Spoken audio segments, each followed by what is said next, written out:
Hello and welcome to Evolve Pipedrive podcast, where we talk all things Pipedrive, sales, apps, and Pipedrive marketplace.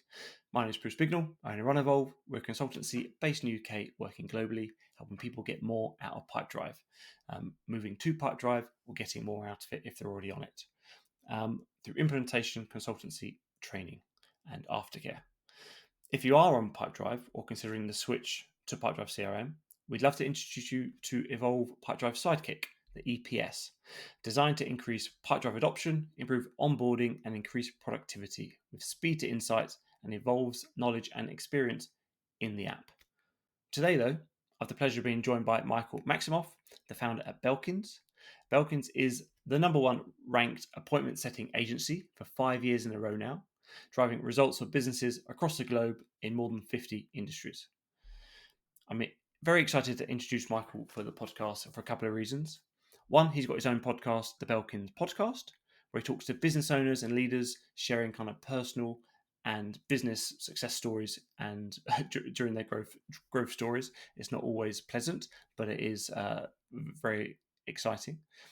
He's also built a business that has, you're going to correct me if I'm wrong here, Michael, but being ranked number 4 in out of 1,000 service-based businesses globally, which is amazing. As a person that's building a service-based business, it's really amazing to hear, and hopefully we get to hear some of those lessons as you've come to do that, the core principles that you have when you've been building that business. So, without further ado, Michael, please can you introduce yourself and Belkins to our audience?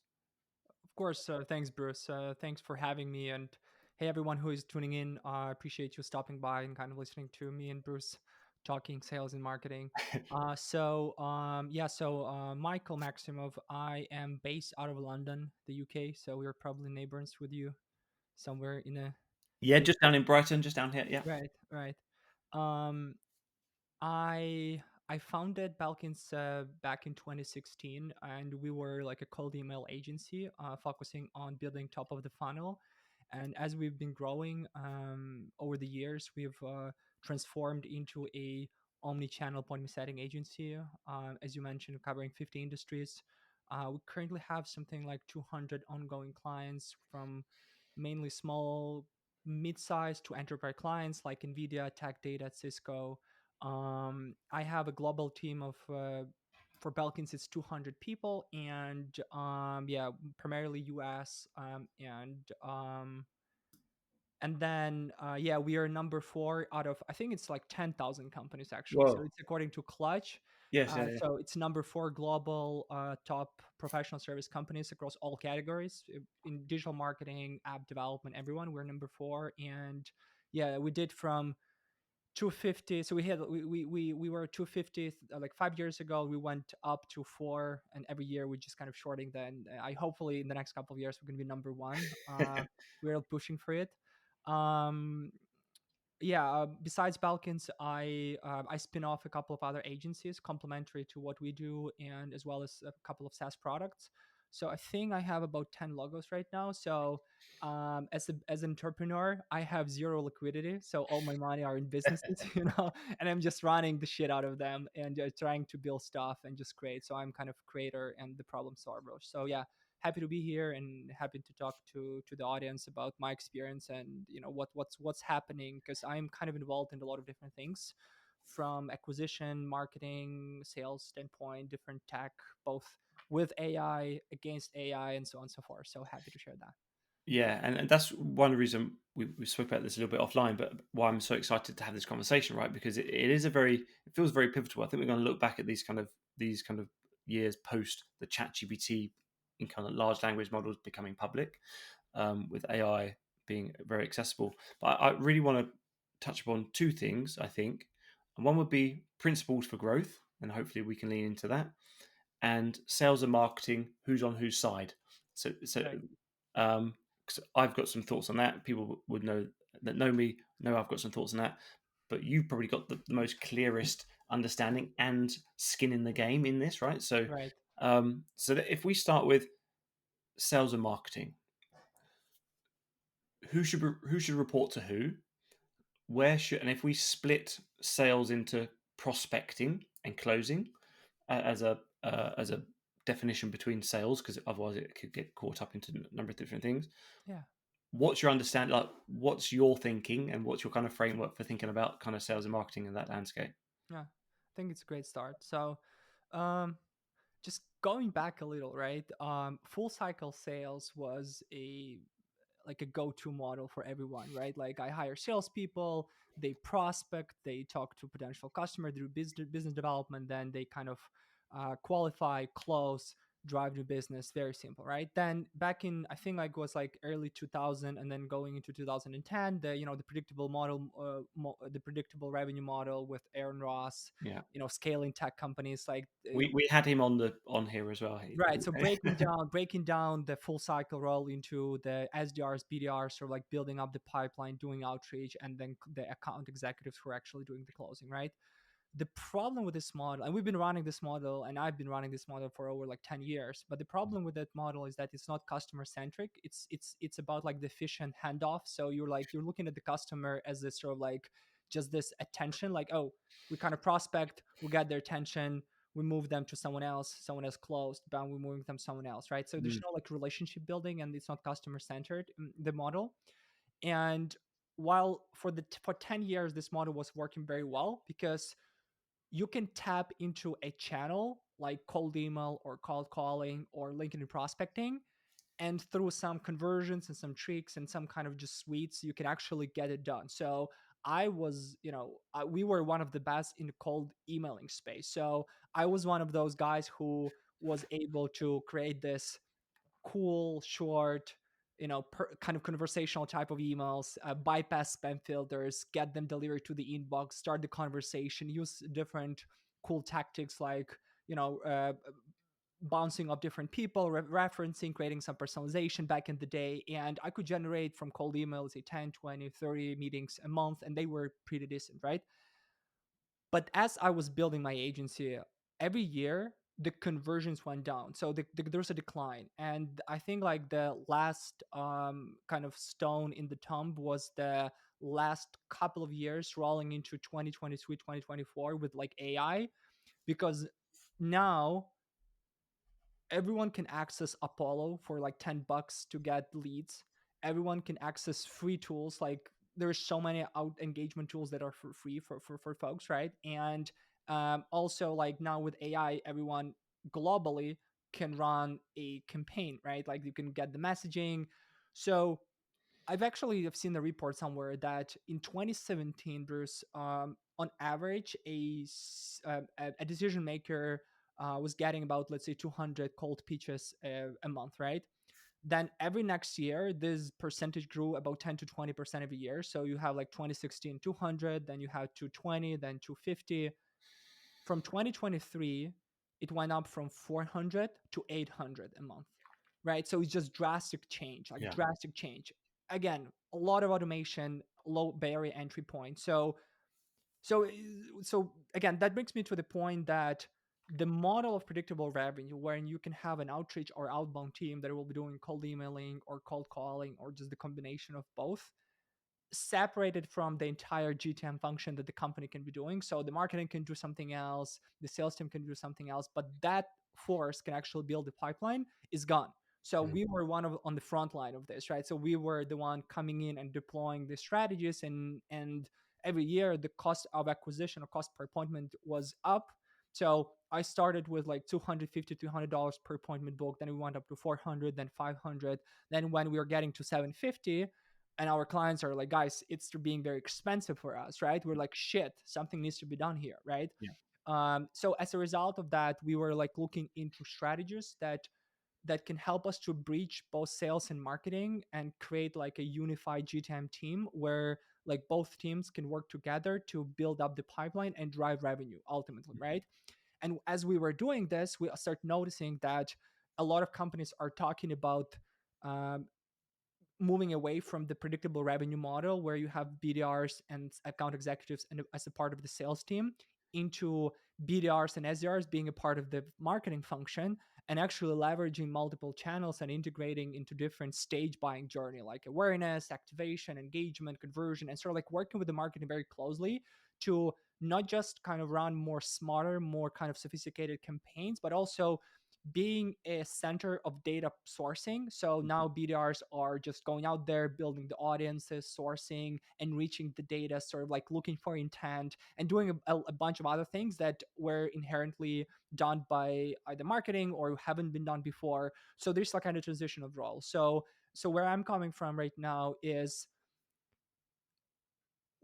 working, or my entire career I was working and building up the SDR teams for the sales function, Mm.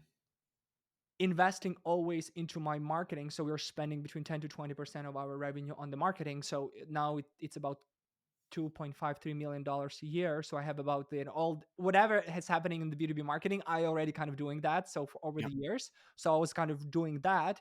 So last year we kind of realized that, hold on, if Belkins can be successful with our own marketing, or if the BDR function can be under marketing, and here's what of this integrated journey we're doing. If we're going to continue running just outreach campaigns for clients, we're not going to go anywhere.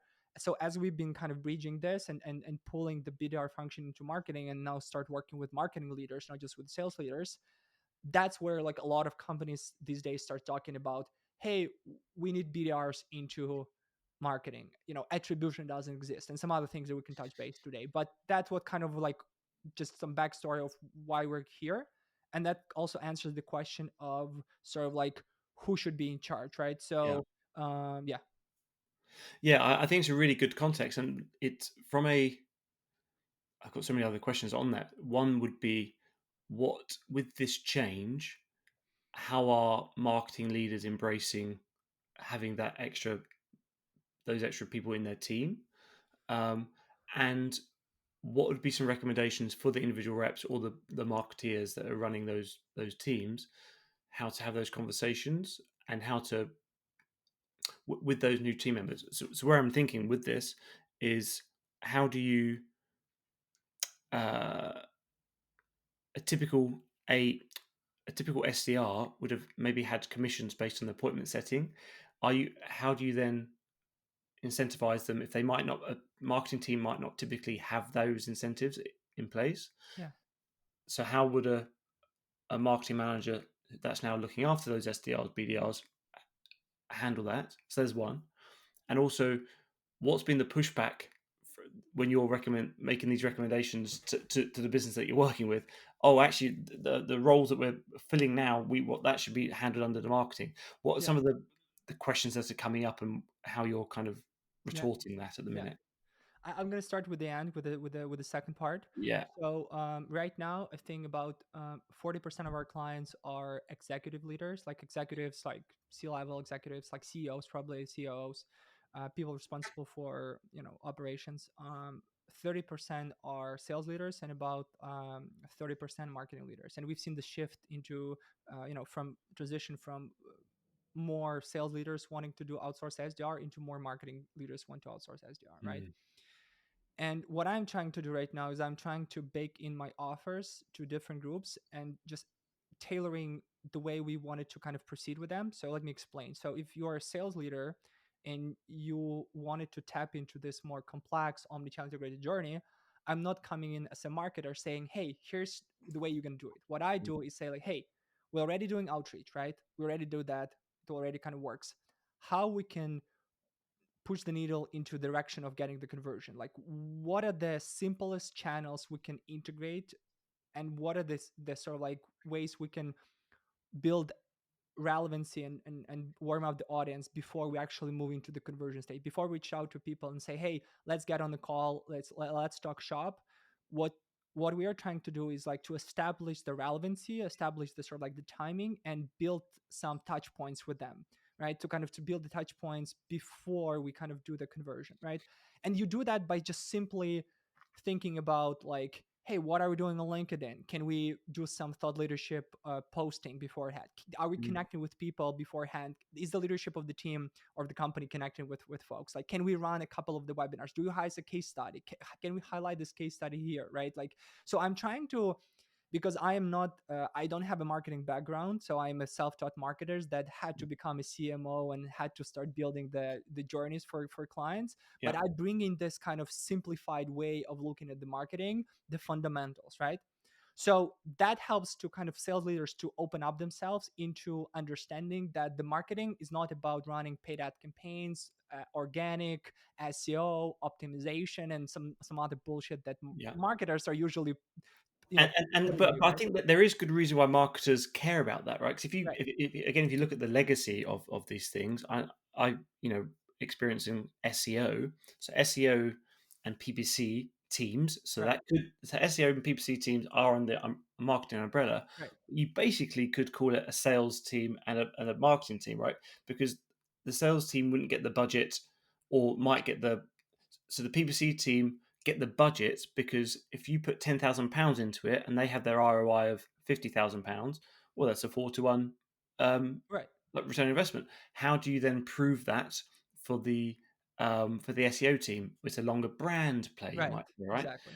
Um, so those conversations happen quite often. So I do understand why the marketing team have those metrics in mind. However, I think they can get lost in it. Does it help the boat? Does it help the rest of the team further down the stream? Yeah, So yes, they've helped their own um, with the marketing qualified leads, but is it actually helping the AEs convert? And this right, is why I want to go back to that. Right, if you're on the same team, you have to be yeah, pulling at this rowing the same boat, right? So, exactly. um, and I'm quite interested about the your experience with the SDR and BDR under the marketing function, Yeah, because I think might be one of the best touch points for feedback into exactly. formatting your marketing material, your comms. Yeah, Because if it's not landing, because they are your sharp edge of the spear, right.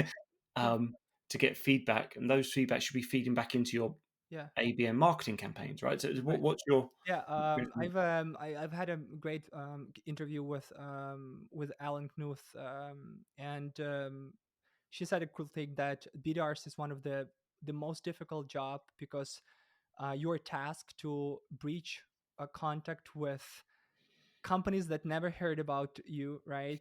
Build the relationship, qualify them, bring them on.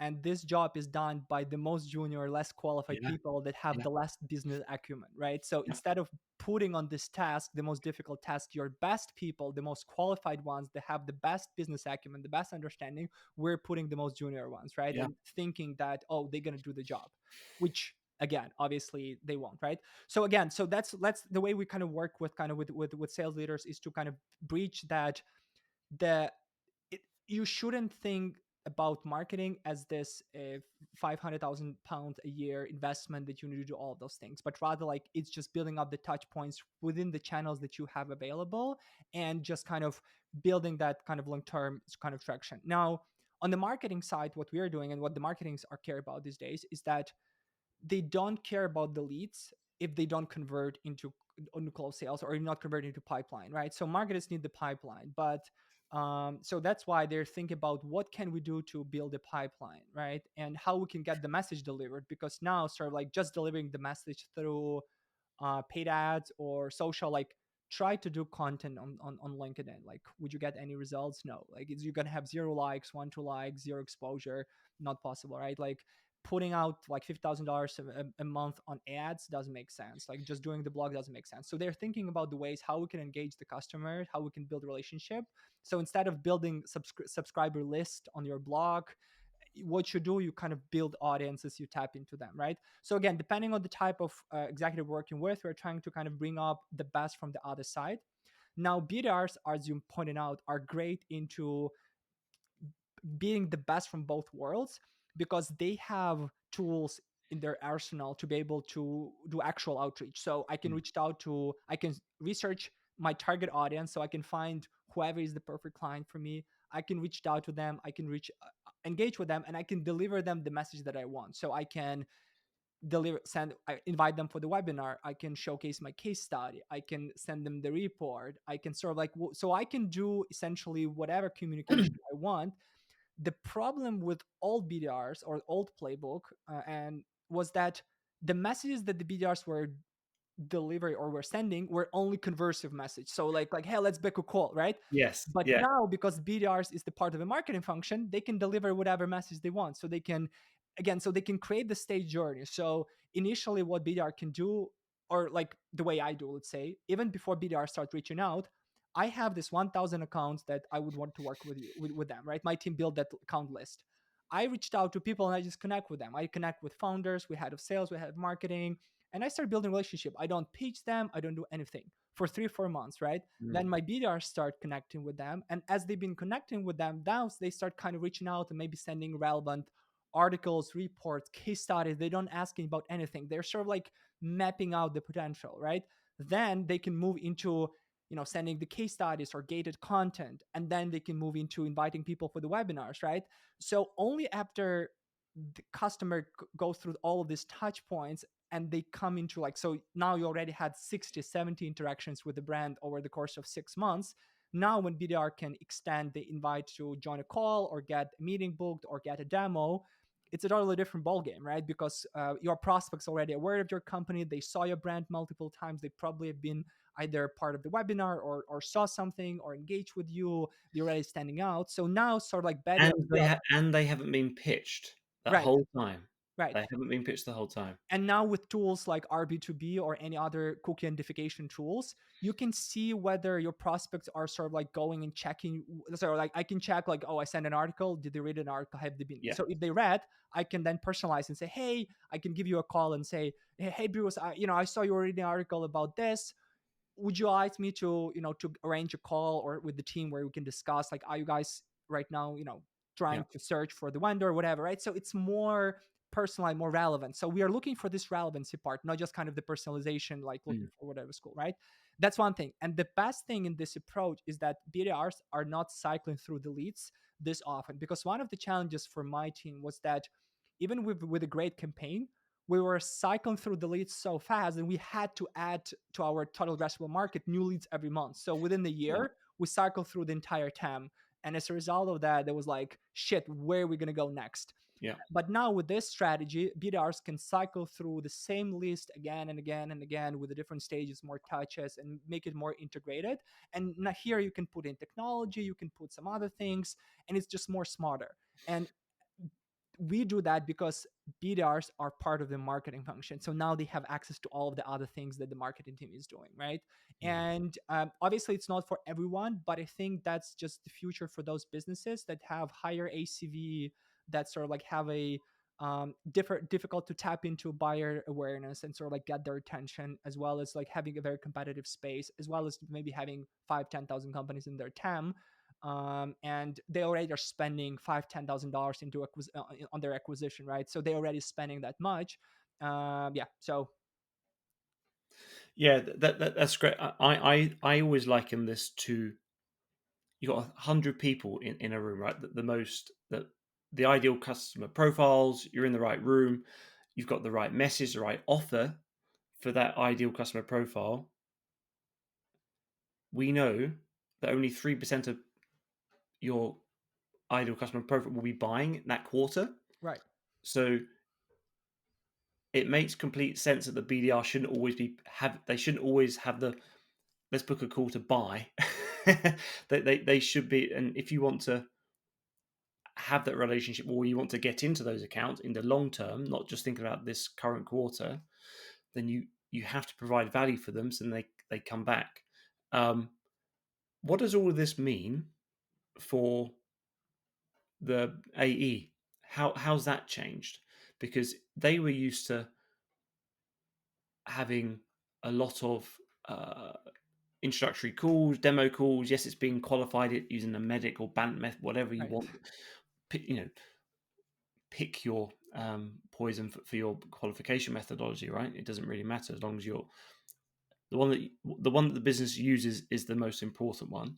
right. Um, are we now seeing, or are you now seeing AEs have better conversations and or the closers? If we kind of define out, it doesn't always have to be an account exec, but the closer in the sales sequence, are they having better conversations now because there is a better handover? Like what's that looking like? Yeah, I think definitely AEs have better conversation. The handover could be with, or handoff could be with BDR being part of the sales call as well. So sort of like BDR can work with marketing team, getting sort of like a feeling of whatever marketing team is doing that BDR can use to actually engage and build meaningful relationship with prospects. And then when they're booking calls and facilitating that AE call, they're kind of bringing everyone together, but still being part of the conversation. So they're not disappearing into generating others, right? On the AE side, AEs now, and again talking about businesses that have a longer sales cycle. So look between 3 to 6 months minimum to a year. So AE are transforming into a kind of thought leader, sort of like even like a kind of product experts in a way, because like I can go to ChatGPT and I can ask, create me a comparison table between Belkins and three our closest competitors and give me all the differentiation, give me the Yeah. prices, and give me why I should go with this or that company, right? All the information is available. We don't need to kind of to talk to the sales team about what you guys do. I Yeah. already done my research, right? What I want to talk with the sales team is sort of like to see whether the person on the other side can actually help me to solve my problems, and whether they are there, so they whether they are, even the AE is passionate about the thing that they're doing, right? Like am I a nerdy about what I'm doing? Like do I Mm. know actually deep my product, the expertise? Am I passionate about this?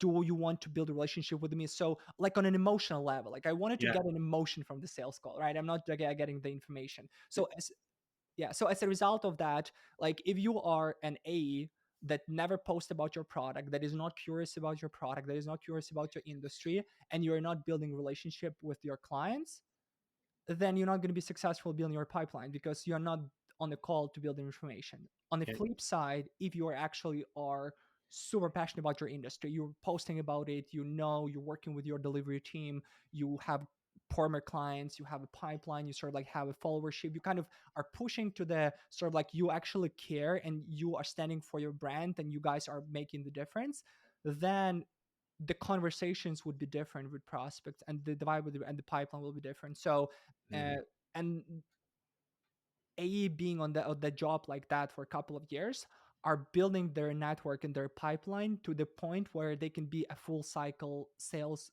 executive or full cycle account executive, meaning they can source their own pipeline. So marketing can give only 75% of the needed quota, and then 25 can come from actual their own network. So with Mm. my AEs are closing clients that they start talking to and build a relationship 2 years ago, 3 years ago, right?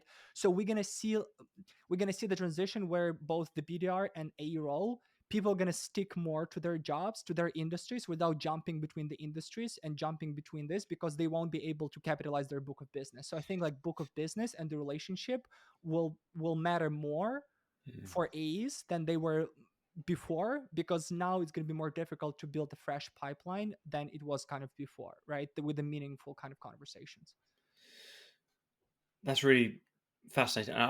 We can see it, right, with the rise of people with the comment on this, and I'm trying to think of some. It was the rise of Gong, and you had all their sales reps having, I don't know where a lot of them are gone now, but they were sharing so much knowledge. Like we used to pay, I've got shelves full of books here, but some of these guys are sharing a lot of their things. Others are on the rise, so that's where LinkedIn's got a bit of a mix. Shouldn't just listen to everything. Like you Right. want to find the people, and you kind of gravitate to the people that have delivered. Right. But I just want to touch upon what you said there, and maybe the importance of having an agency like yourself, right? So you mentioned there that you work with 50 plus industries currently, and if you've got if when you are hiring internally, so this is people that you're currently working with, why would they choose like a Belkins like as an agency if they're why I'm thinking about this is the difficulty of hiring new people into a business if they don't have that book that network, or are you finding that more people are leaning on specialist agencies like yourself, and then are you then training them to have an in-house team? Like what's that Yeah. relationship like? Do you train Yeah. the marketing team to build out this function internally? Yeah. That's a great question. So I think some of our recent hires are definitely folks within the industry and with the background of where we're going. So a good example, let's say, we start bringing on more people both in the UK and in South Africa. We've seen this market Yeah. working very well for us, and we've started bringing on account managers who were in the lead generation point setting industry before, working with the technology that we had to, and working with the type of businesses we were looking for, that they can come in kind of and bring up some of that expertise to kind of us, right? So when they coming in, they can bring on not just the book of business with the former clients they work with, but more like the people they kind of engaged with in the industry, so they can bring on the SDRs, the great SDR they work with, right? Or the other people that kind of are in a kind of complementary roles. For account executives, we definitely are looking for people with background in the industry we're selling to. So although we are in like 50 industries, we're sort of like breaking them down into traditional businesses like manufacturing, construction, healthcare, people that they don't know what the ICP is, and they'll think about the perfect client. And with the Yeah. more non-traditional industries like tech, you can see marketing, advertising, marketing services, consulting, SaaS, whatever, right? So definitely it, from the hiring standpoint, we're looking for a specific background, but also within the company, we're trying to, we call them like industry pods, where we're trying to sort of like assign AEs and account managers and SDRs into the specific industry, and try and build up the training and sort of like build up the processes within that industry. So a good example could be a webinar for a healthcare industry or financial industry that will be run by one of the AE members and one of the account managers who can speak to experience, servicing clients in that industry, and IE can kind of bring on sort of like the the pipeline that AE is building in that industry. So essentially, AE can invite his or her prospects into joining the webinar that will be run by the AE with account Mm. managers, where they both talk about the problems in the industry, right? And so, like in their industry, that is tailored for them. So really, to kind of trying to personalize the customer journey, not just from the standpoint of a brand, but also going deeper into the people in the Belkin side that are involved into kind of rendering that services for clients, and then this message will be communicated by them, right? And that kind of helps, but obviously it's a perfect world, so we get a lot of pushback from the team. So it's like, we're gonna do another webinar about financial industry, like like we need an E. No one is raising their hands like, all right, I need to negotiate. It's like, all right, let's look at your pipeline, like let's Yeah, talk yeah, about yeah. this, like what is going to be for me. Like, so obviously whenever this is happening, this it's an extra work, so Mm. people so the pushback. The other thing that are happening, and we've seen that, is like more, and you brought on a good example like Gong, right? Like at during the golden days, like Gong was everywhere. Like all the Yeah, reps were posting, everything was like, and you're like, oh shit, I want my team to also post about my company the same the others are posting, right? Like why Gong is doing that, or Chili Piper, but my yeah, team is not good at it. And then you're like, so, yeah, I built all the processes, I kind of did the workshop, I even compensate, like, hey, we can get this much more money for this, whatever. At the end of the day, a lot of people are passive mm, because they don't see what is that for them in this process potentially, right? Or even they don't see the short-term value, and they don't care about the long-term thing. So we are entrepreneurs are thinking about this, but not just people, right? yeah, But what is fascinating to me, that once they leave the company and start doing something else, they start being active, right? So yeah, you see a lot of the folks that start being very active, is that when either they started their own shop, or they went consulting, or they started like kind of doing something else. But where they part of the team, they were not seeing the value of that. So I'm trying with my team and with my example to sort of like build up build up the communication in Belkins, to be able for more people to be passionate about the product and the industry, and be less passive, and through that build a relationship and stick longer, right? Because one of the thing is, like, for me as the business owner, is how I can build an environment for people to stay longer and being excited, and yeah, not start to changing seats and going and working for other companies or other industries, because they cannot capitalize, right? So I've seen more success for me personally in my career only like after 5 or 6 years sticking to the same industry, right? And yeah, so I would rather folks to kind of stick longer, and especially in the E and BDR roles, right?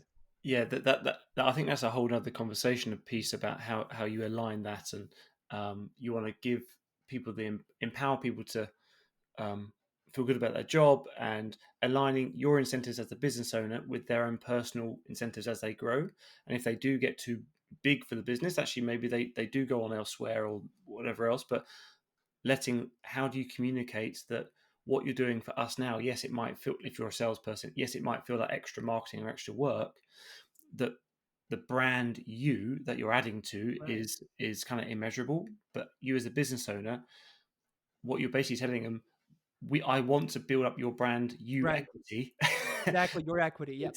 it's how do you communicate that? Yeah, but for some people will just latch onto it and love it, I guess, Yeah.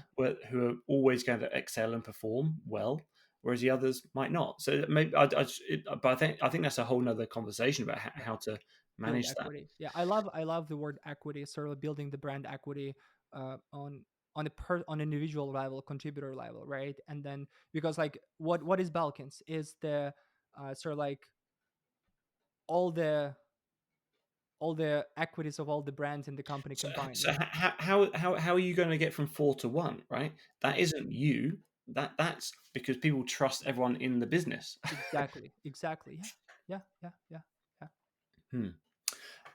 I want to touch upon and thank you for kind of sharing sales and marketing, they're on the same team. Right. We've got that. Some principles, right? So I run a technology consultancy. You obviously leveraging a lot more technology within your business. Um, I think technology should always come second. Like, what are you solving for first? Like, from a Right. business requirement, Yeah. that should always, and you shouldn't do anything automatically if you're not doing it manually. Don't try to automate things too quickly. Um, what's some of the principles that won't be changing Yeah. in sales, and what are some of the new just table stakes, like Hmm. we should not be doing this manually anymore? Hmm. um what from what you're kind of obviously in your world, what are you seeing there? Yeah.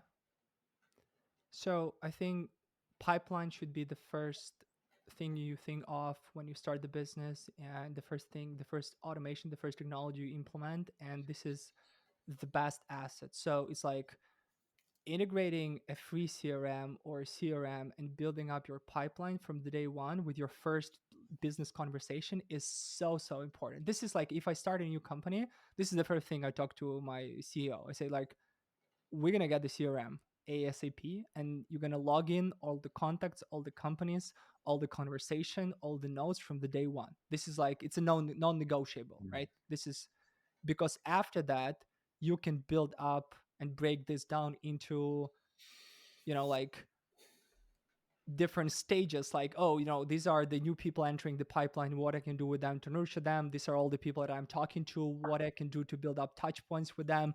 Or this is my lost pipeline, what can I do to re-engage with them? This is the business. Like, Belkins right now has over 14,000 leads in our lost pipeline, 14,000 deals in my lost pipeline. So my lost pipeline is something like $100 million. And Yeah. this year I was like, guys, we're probably going to need to assign like a full-time account executive just to work with the deal loss pipeline at Yeah. this point, right? It's just like so massive, right? And this is but I won't be able to work with it if I haven't been very diligent about building that pipeline and working with it and mapping all the fields and putting all the statuses. And Bruce, how do you think, like, so I mentioned like we work with like thousands of businesses. What is the percentage of businesses that pay Belkins $10,000 a month that don't have a CRM? When they first start talking to you, or after 6 months? When they start talking to us, right? And sort of like, So on first engagement, I would say over half don't have a CRM.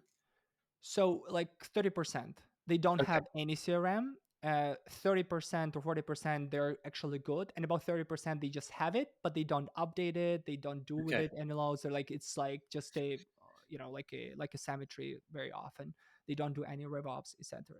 And this is a default setting, like it's a non-negotiable, right? Because you're not going to be able to do anything. So this is like default. So once you Yeah. establish this, then the second thing is, how can I pull all the data of everything that we're doing that touches my customers, like whatever we're doing. Like, can I pull social, can I pull my ads, can I pull my outreach, can I pull my email marketing, can I pull everything in one place so I can build some kind of understanding of what are the touch points that I'm doing over the years with this specific prospect and with that company. Yeah. And then you can do a simple reporting to measure, like, how many touch points I've done with folks that I closed as a new business, comparing to how many touches I did with those folks that just entered the pipeline but haven't closed. Like, is there any correlation? Am I not push enough? Am I not convertive enough? Do I not Mm. do there? So on. So I kind of, so your job is to have an understanding of sort of like where you're at with regards to your GTM function, and are you missing something, or you're actually like, if someone is entering your pipeline, you're doing a decent job. So then once you establish that, they're like, all right, how we can build the pipeline, right? And so like how you can build those conversations, and here you start automating, right? So some can automate cold outreach, some can automate LinkedIn outreach, some can automate email marketing, some can establish something through Clay, whatever, right? But at least now you have some fundamentals to be able to then scale this up, right? Because the thing is that in 2 3 4 years of consistently investing into acquisition, it could be too late or too messy to start thinking of oh, how I can build this scalable. Like, you need to Mm. build about this. It's like it's similar to your P&L or to your accounting, right? Like, you don't do bookkeeping after like 4 years in the business, right? Like, it's like there's so many receipts, like you already are Yeah. too many, you don't know what's happening in your business, right? So it's like with sales, so it's a core function like finance. Like, you have a clean P&L, you have your clean pipeline, right? And these are like the two like no negotiables, right? So yeah. And if we think about the pipeline for the individual sales rep and or the business owner, right? So what should the individual rep be looking at? So whether it's uh, if they know that I always think backwards from the target, right? So we need to make, £20,000 this month. Right. We then bring that back into what's your average value, bring that back into how many kind of scoping calls, or what. So we always bring that back. So when we're talking to a sales rep for their pipeline, they should be thinking it's not just the live pipe that they've got, but it's going backwards. Okay, who am I going to speak to next week to bring more people into that kind of live sales pipeline? Because just to kind of go back to what we said at the beginning, the marketing function might not have a pipeline, right? So that's on but the sales function will. So it's quite interesting that you said from the principle, the first thing you would do is put things into a pipeline. How would you define when things should touch a sales pipeline, for example, versus a nurturing account base, people that you want to target? Yeah. So the way, again, like to your point, revenue, um like new revenue or just growth revenue should be a main core objective for both sales and marketing. Like, it's not like, oh, sales is responsible for new revenue and marketing is Mm. responsible for building up whatever lead list or marketing or like acquisition. You both focusing on the new revenue, right? Then you break down into how much new revenue you need to make within a quarter or half a year or a year. And then you, as you said, like, you calculate like, all right, this is my ACV, this is how many new customers I need. So for me to get these new customers, like, what's the worst case scenario for me? Like, is my conversion like 5%? So I need, like, say 10 customers. So with the 5% I need 200 opportunities within, like, a year. Or if my 10%, I need like 100 opportunities, right? Like, so all right, okay, you establish that you need 100 opportunities, you establish the time frame, you establish like what you're looking at, the average sales metrics. These are the things that marketing care about. This is the thing that marketing thinks about, right? Once you establish the 100 opportunities, then the question is like, all right, how we're getting those opportunities, right? And now both sales and marketing and executive team are working together. So think about this as like an ABM, but it's not a traditional ABM, but it's a more like broader account marketing, because like you establish you need 100 opportunities. Then what you do, you're like build the list. So you can build a list of accounts that you want to work with based on your buying persona, based on your buying committee, based on your strategy. And then each department are thinking about how I can engage with these people early in the funnel right now. So not just the BDR start building up the pipeline, but the sales team is also. Then you're looking at the buying committee and say like, all right, so I would probably gonna go and engage with the founder of the company. Head of sales or her sales team can go to the sales, marketing with the marketing. Then the BDR can kind of engage with all of them. All right, cool. Now, like, all right, this is the first time they're thinking about knowing about our company. Like, what can we do to kind of communicate like whether they have the problems? All right, can we do this articles? Right, marketing. You write the articles, and then can sales team take these articles and then send this to customer or like repost them on social, right? Yeah. Like bring into that. We are reposting, sharing some thoughts about this. Cool. Next thing is like, all right, do we have case studies in these industries? No. All right, marketing team go to delivery team, write the case studies, then the BDR sales team take those case studies and then feature highlight them, sort of like send them by DMs. Like, okay, cool, now what's next? We need the webinar. Who's doing the webinar? Sales and delivery team are taking and doing the webinar talking about this. So as you see, like both are involved into, all right, we have a hit, like, oh, someone registered on the website. Okay, BDR, go and qualify them. Get on the call, qualified, book a call. Who's responsible? Let's talk to Bruce. Bruce is responsible for this. Let's build in a pipeline, right? So you work like as a united GTM team where like everyone is involved into both the early kind of awareness and building relationship into actual qualification conversion, because there is no, I mentioned this early on, attribution doesn't exist. Like, who is responsible for bringing the deal if I am doing ads, outreach, my own PR? So if I'm connecting with prospects and I'm posting every day, I'm doing the webinars, I'm doing podcasts, I'm talking about the Belkins, and they are part of my network on LinkedIn, and they get on a sales call with Belkins. Like, did Michael bring them? Did paid ads bring them, or our blog bring them, or the BDR that also reached out to them brought them? Like, who brought them? Does Yeah. like attribution doesn't exist anymore. So we all are Is it together. is it a case that it doesn't exist, or actually it's an ego metric that doesn't matter fundamental? If the revenue comes into the business, Correct. does it matter? So it does matter where you want to re-put your money for Correct. remarketing. Yeah. However, um, I really like that. So attribution doesn't exist, because I can already hear people saying bullshit, because where do I then? I know a Facebook ad, it worked because it brought them in. Now, we're not saying that those last click attributions, we know why they pulled the trigger, Right. but they've been listening to the podcast or going to your events for the last 3 years, but they clicked on that paid ad. So it's the last click attribution. So we're not saying it doesn't exist, I think is what you're saying, Right. but it's a bullshit measure that a lot of it is ego. Does it matter? Has the revenue come in? We want to understand what their journey was, maybe. Yeah. Um, I think that's what I would push back, or what Yeah. people would say. That's true. Yeah. So if it's a new channel, like I'm running paid ads and I've never heard of this business, they coming into us and I see the source of traffic as the paid ads. Obviously, it's an attribution like Yeah. paid ad brought it, right? But what if, let's say, they got through paid ads by my BDR already connected to that business Yeah. for 6 months and posting on social? Like, how do I know that those folks didn't see that BDR posts a few months back, Yeah. and then they're like, oh, hold on, yeah, I saw those guys are posting, actually it's rallying for me right now, I'm gonna click on this ad, right? Like, So, who? I think it comes down again. It's aligning incentives for the teams, so that this. Why do people care? It's because it's typically tied to a commission. Right. So if it's tied to a commission, either for the individual sales rep Yeah. or for the marketing team's bonus. Yeah. So I've heard of. I'd love to get your impact or insights on this.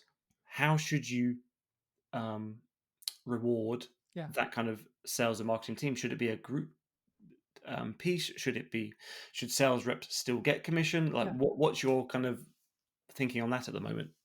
So marketing leadership should definitely get commission of the sales of the new revenue of the pipeline. So I'm getting the percentage. I'm incentivizing my marketing leader to getting a percentage commission from the new revenue that the sales team is bringing. Hmm. So not just the sales leader, also the marketing leader, because I don't care ultimately in terms of like again, a mistake that I made. So a couple of years ago, we decided to scale fast. Like we had to bring $200,000 of new revenue every month to sustain our growth, right? To get to 200,000 new revenue, I had to generate over 400 new opportunities a month, right? And I had a budget, let's say, $200,000 a month, right? Like, so I said, all right, we have $200,000. We need to get to $200,000 in new revenue, 1-to-1. Let's go. And then the marketing had so, but the mistake that I made was that I said my sales leader, you need to make $200,000, and I said to my marketing team, you need to make 400 deals. So I kind of I my objective was like, hey, you make the revenue and then you build the deals to make that revenue. What happened was my marketing leader generated 400 new deals, but my sales leader didn't close the 200,000, they closed the 100,000, right? Mm. So, but what happened again from the $100,000 that the sales leader closed, the delivery team churned about 20% of clients because they were not qualified enough, because the marketing was just running and building the fucking pipeline, Yeah. just kind of going with it, right? Yeah. So the point, then I was like, shit, what did I did? And then the marketing was like, oh, we're so great. We're like, Yeah. we're like, we did 400, we get the bonuses. And I was like, no one gets the bonuses. We failed as an Yeah. organization. And they're like, why, Michael? Because you set it up for 400. We did the 400. Like, it's the sales team problem. They're lazy fucks, right? They want to kind of, Yeah. sorry for swearing, but you get the point, right? So, so now it got me to the point like, oh, hold on. So what if my marketing team also would be incentivized to actually the new sales? So then I created a incentivification percentage that say like, if we're reaching this sales targets, you're getting this percentage, but you need to also get your costs down to here. So you have Mm. the costs and the revenue as the two measures. So if you're getting to this with a lower cost, you're getting a higher percentage. If you're getting here with this costs, and if you're overperforming, you're getting more. So you kind of are incentivizing like that. BDRs also, or SDRs, they're also getting not just on the number of meetings they're booking or deals they generate, but also on percentage from the close, right? So they're interested in the sales team to also close. They're not just, oh, I'm getting my bonuses from booking these 20 meetings, Mm-hmm. and I don't care whether they close or not, but they actually care about the closing part of it, right? So and then the same thing with the sales team, right? Like the sales team wants to close the deals that the delivery team can actually deliver to, because if the delivery team is not able to deliver those, then the sales team fails, right? Because a lot of customers come in and say like, oh, it's not working for us, you sold me on a shitty deal, whatever. And they also are incentivized to work with those tier clients. And so ultimately, like, the goal for everyone to kind of go in that revenue and get some kind of percentage from it. Obviously, not everyone in the marketing team can be incentivized for the new revenue, because a lot of them have an operational role, right? But let's say if and also it just depends on the strategy. So the mistake that I did was setting up the $200,000 objective for the new revenue, instead of saying, hey, we need $200,000, but we only need this with this ICP, saying like this specific industry or several industries, this specific. So because I was very broad, they brought everything, and it kind of failed. So Mm. so now, like, the way I did, like how I fixed that, I went on to the delivery team and say, hey guys, so what are the clients that have the best LTV and the best success rates? They're like, all right, the industries, let's say B2B manufacturing. It's like, cool. So B2B manufacturing is a great client for us. Yes. You as B2B manufacturing, who we need? Sales leaders, marketing leaders, like sales leaders with this budget. Excellent. They did the list and I tiered. These are the tier one industries, tier one clients, tier two, tier three industries. Then I came back to marketing team like, guys, I need the 10. And say like, Michael, I can actually do 200 meetings with this tier one and then 50 with this tier two or whatever. So this is the breakdown. Then we calculated the average conversions and said, all right, we can actually pull only $120,000 total. And this is the budget we need. So then the entire team was sort of like aligned towards the ICP and the objectives from the delivery team, and then the marketing team only can generate those Mm. that kind of, that was their KPI, right? And that helped me a lot, because then the sales team only talks to a more qualified prospect that have the potential the delivery team gonna can work with. And yeah, so that was like this entire um exercise I've done, I think like last year, or yeah, I think it was like early 2024, when I failed miserably, when I was like, like throwing on so much budgets to make the growth happen, and it never happened. And I was like, shit. And when you're running an agency, it's your money that you are throwing. It's not like you have an investors that invested in you, right? And this Yeah. is actually the money that you can spend on buying a house or something, and you're just making the mistake. So I think I've yeah, I've I probably you know, I spend more on my mistakes than on average people that that you can meet on the street. So Well, that's what then gives you strong opinions and to make better decisions for your clients. So it's a um, but does it make it any easier?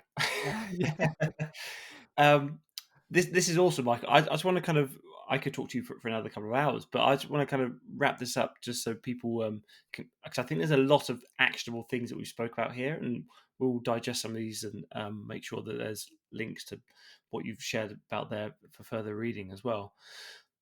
But in terms of what's in your tech stack as a business, and for we talked about kind of the principles there, but what is in your tech stack yeah, and why do you choose that? yeah. All right. So CRM is part of my tech stack. Now in that CRM, we are integrating our outreach tool, our LinkedIn automation tool, our paid advertising, our newsletter, blogs, everything into kind of one space. On the marketing side, I'm trying to automate marketing with like intent, scoring of accounts, prioritization, mapping, cookie, whatever. On a sales side, I'm trying to automate the RevOps part where like recording of all the calls, pulling all the recordings into a sales, like automating note taking, automating scoring, enriching, setting up like AI with regards to like the personalized sort of like recommendation to personalize like follow-ups or like right like setting up some tasks and alerts and notification for the sales team, you know, when is the logical next step, then automating proposal creation, quotes, kind of product line development, so like to helping the sales team to also kind of being more efficient with regards to how you can create a very sophisticated cool proposal that feels like personalized, but you've Yeah, done that with a couple of clicks, right? So I'm yeah, trying to do that, and then also trying um, to all of that, bringing on the business development function where they're doing the lead scoring, lead qualification, enrichment.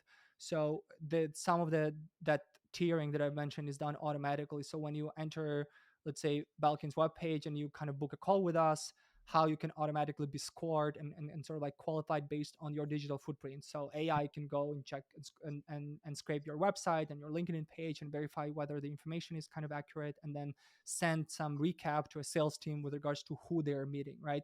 So so I just kind of on my end, I'm trying to develop and integrate RevOps part to for the sales team to have like an AI agent or like an AI support, and sort of like to automate some of that routine things that they're doing.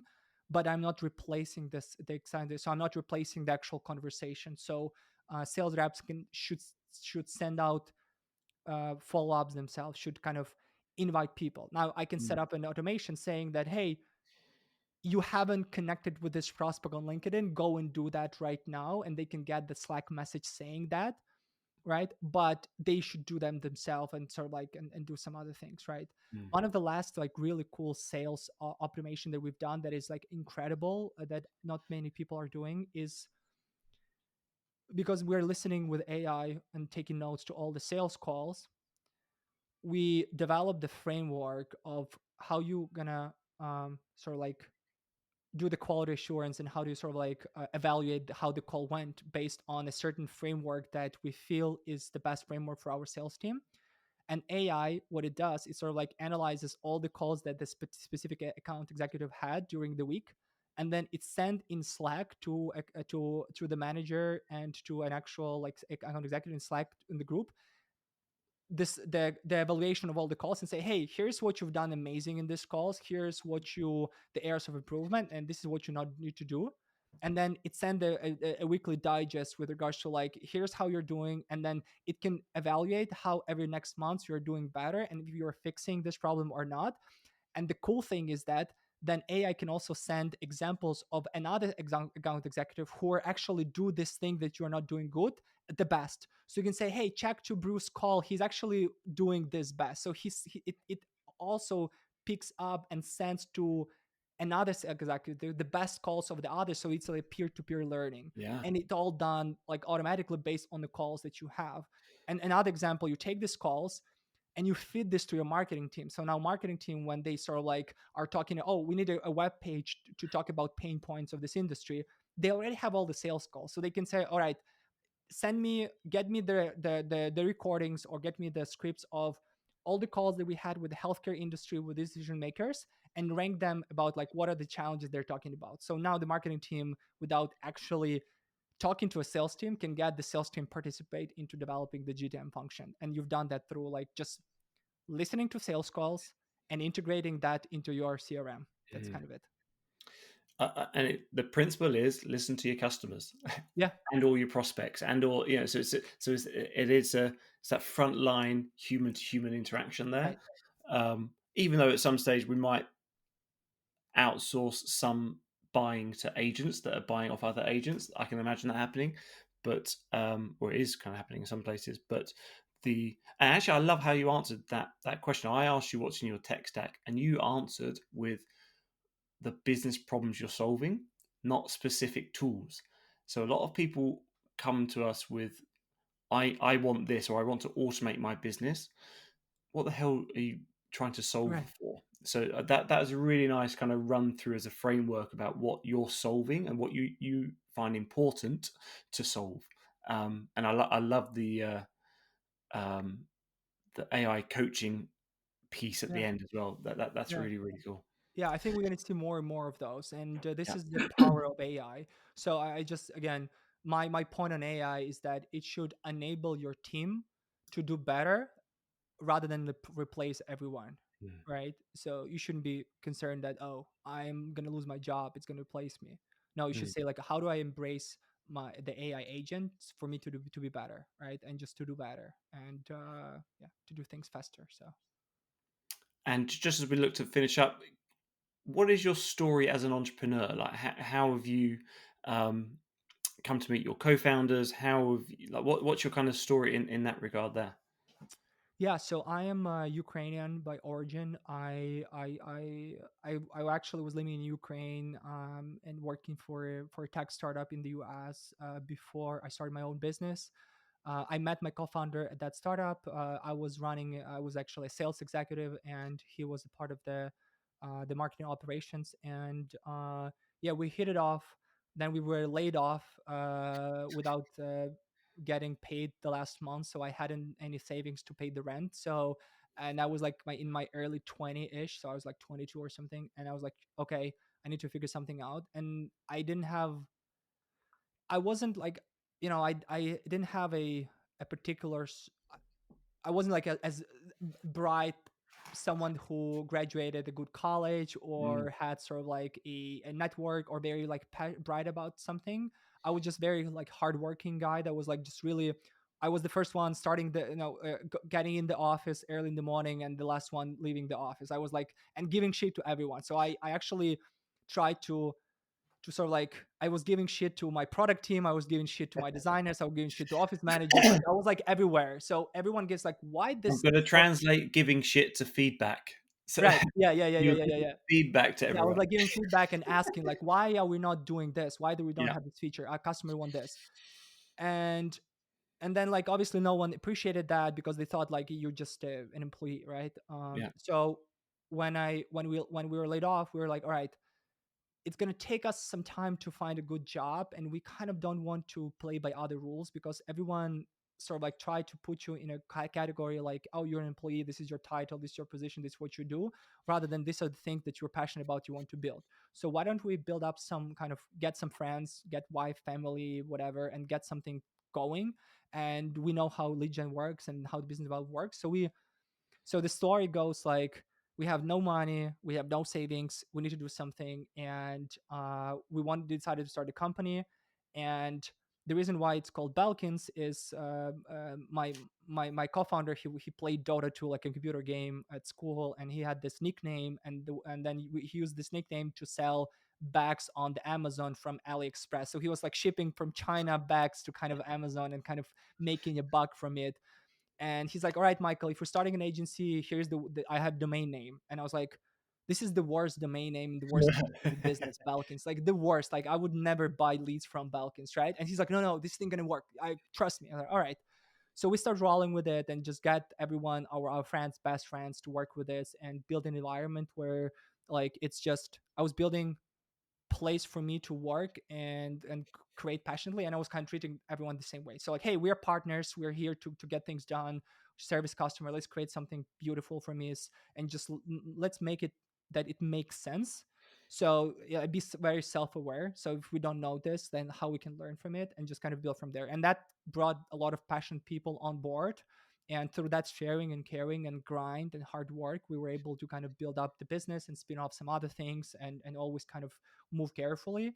So yeah, I was lucky to be able to kind of meet great people and build meaningful relationship with people and actually care about them. So Mm, like, I care about my team, my partners, my clients more than I care about myself in a way. So I put them first always. yeah, So I'm kind of making sure that everyone is kind of that, like, I would love you to succeed, because if you succeed, I will be successful as well. So yeah. right. So as a result of that mindset, and like, just great things are happening, and clients love us, and that's kind of how we think that we can kind of build a strong community around this and make the difference in the industry.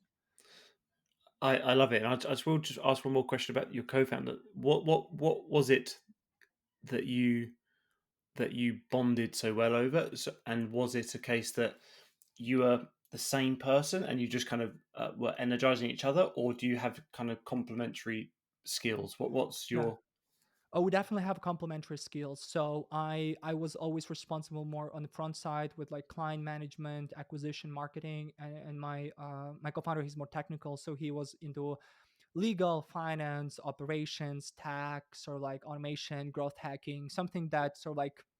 So I was joking that he would be the last person I would compete with, because like I'll compete against, right? Because like I wouldn't want that competition, because he always figure out the way of things that I've never thought of. Mm, But I am a more like a ball where you like kind of, if I see the direction, I'll be kind of grinding through it until I get the job done, if it's uncomfortable for everyone, right? So we kind of have that match there. But I think like what really united us was that sort of like we were looking for support. So we knew that not each one of us couldn't make it out alone. We had to have a partner, like a mm, support that you can bounce off ideas, chat about, complain, sort of like just really finding the partner early in life. And kind of building that relationship and trusting each other. So you know that, hey, we're like 50-50 partners. It means that whenever success happening in your life will be in my life. So I wanted to make yeah, your life successful because you're going to make mine. And just really supporting each other. And that support help us to go through different difficult stages in life, because often when I feel like I'm not the right place to solve this, he can step up and say, hey, I'm going to take care of this for us, right? And vice versa. So when he's like down with like, oh, it's like it's pisses him off, I can say, hey, Vlad, let me take care of this, and I'm going to kind of work on this, right? And so like just changing. So it helps a lot, like just being sane with this, right? yeah, Because it's been like we've been doing this for like 10 years almost, and it feels like it's a short time, right? Like 10 years, like building the business, but it's at the same time, it's a bit, it's a long time, right? Like 10 yeah. years in the one thing, right? And you always are sane, so you always are fresh, you get the energy, you get the passion through it, and you feel like, all right, there's something else we can do here, and let's go. So I love it. Well, thank you for sharing your insights and your yeah. story with your co-founder there. And thank you for all for listening to Evolve Pipedrive podcast, where we talk all things Pipedrive, apps, and kind of with other sales leaders as well, in order to help you grow your own business. At Evolve, we're a technology consultancy based in the UK, working globally, helping people on Pipedrive get more out of it, and people that are not on Pipedrive move to it in the most easy fashion. If you found this insightful, please consider sharing it with a friend. We do appreciate and listen to all the comments that you do share with us as well. So, without Was there anything else you'd like to say before we finally sign off there, Michael? No, thanks everyone for listening in, tuning in, and yeah, I appreciate the time, and I hope you guys kind of enjoyed some of the insights that I've shared. Yeah, it's been super, super useful. Thank you, Michael. Thanks, Bruce, for having me.